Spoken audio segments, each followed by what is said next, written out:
My sisters and brothers, the past couple of weeks have been very difficult for us because of the restrictions imposed by the coronavirus. One of those has been obviously our inability to come to our churches and to our parishes. I'm very happy to state today that because we in the Diocese of Palm Beach are now in the phasing, both by the national and state guidelines, to begin a process of opening up our churches, reopening up our churches, a phased process. As you know, the pandemic is not over by any means, and we have a great responsibility to ensure to do all we can to protect ourselves, to protect others, and to prevent its return. Our phased process of reopening is being done in the context of prayer, prudence, and patience. And all of us working and cooperating together will do the best we can to make sure that we are part of that spirit. First and foremost, I want to state that there will be a dispensation. Everyone in the diocese is dispensed from the obligation of Sunday Mass. As we begin this process, no one is obliged to come to Mass. That dispensation applies not only for the elderly, the infirm, those who may be at risk for illness, but to anyone of any age who feels, for whatever reason, that they shouldn't be coming to church or be in a public situation. That is to be respected, and that dispensation applies to everyone. When we speak of obligations, we have to realize that our obligation also has to do with protecting ourselves and protecting others. So we may have an obligation as much as we might want to do something, not to do it. And in this situation, that may apply to our coming to church. The first phase of our reopening will be on Monday, May 18th. On that day, our parish churches will be open for private visits. Each parish will determine the hours in which they will be open, and the faithful can come to make a visit to the Blessed Sacrament, following, of course, the protocols of distancing in making that visit. Not the chapels of the parish, not the parish chapels, not even the chapel in the church will be open because it is too small for this process, but the church itself. So the first phase begins on Monday, May 18th, when our parishes will be open. Also during that week, the pastor can determine a time for confessions to be heard in the church. A room will be set aside where there will be the ability to have the proper spacing, and those who may be waiting for confession will also carry out the proper spacing while they're waiting.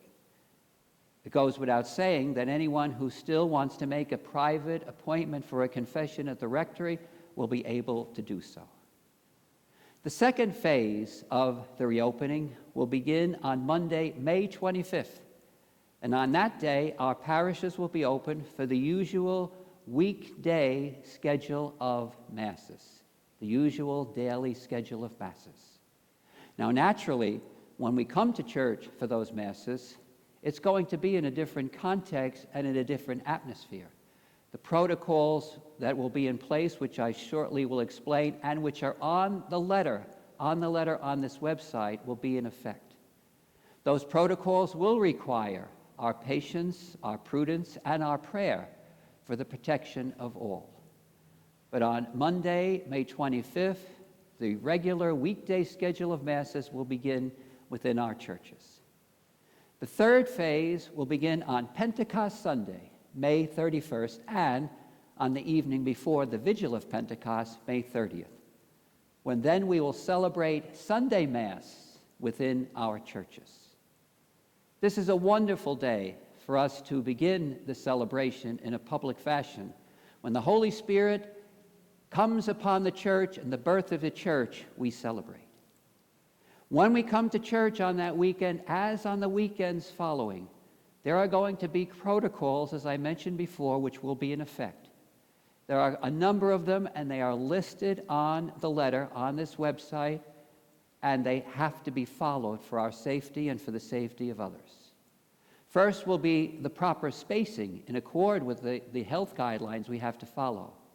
The church will be marked so that 6 feet apart, except for families and couples, 6 feet apart, the faithful will be seated. Every other pew will be used, so we cannot sit directly behind someone. We have to go to the pew before that, and again, this will be marked.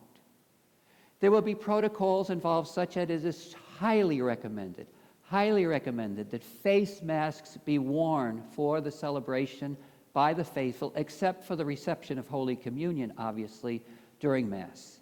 This is a protection for all, and it has made a difference. It has made a difference in the spreading of the coronavirus. So it is highly recommended that the faithful wear a face mask for church. Also, there will be no collections in the usual way. There will be a collection basket, a collection box at the beginning of the church and at the sanctuary of the church, and the faithful are encouraged in support of the church and its needs to place their offerings there. There will be protocols involved in terms of the way we sing, how we can't use hymnals and church bulletins and other reading materials that are available for us. Protocols involved in how we enter and leave the church. Again, these are necessary and they will require our cooperation, but doing them is an obligation that we have in terms of the safety of ourselves as well as others. And I know from the faith-filled people of the Diocese of Palm Beach that we will follow those in a wonderful way. This is a time for us as the Church of God to come together during this month of May, this month of Our Lady, this month of Mary. Mary is the Queen of the Apostles, who is the patroness of our diocese. She is there on Pentecost, the first to receive the Holy Spirit. And under the protection of our Mother Mary, we realize that as the Church, we are one body. We begin a process, a happy process, but it is a process. It's a phase process. We begin it with prayer, with prudence, and with patience. We realize that as the weeks and the months move along, we will be able to open up more and more. But this is a beginning that we have anticipated, a beginning which I am joyful to proclaim. May God bless each and every one of you. May He keep you and your families safe.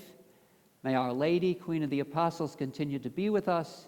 And as the Church of Jesus Christ here in the Diocese of Palm Beach, may we continue to know His health, His peace, His joy, and His presence among us. God bless you all.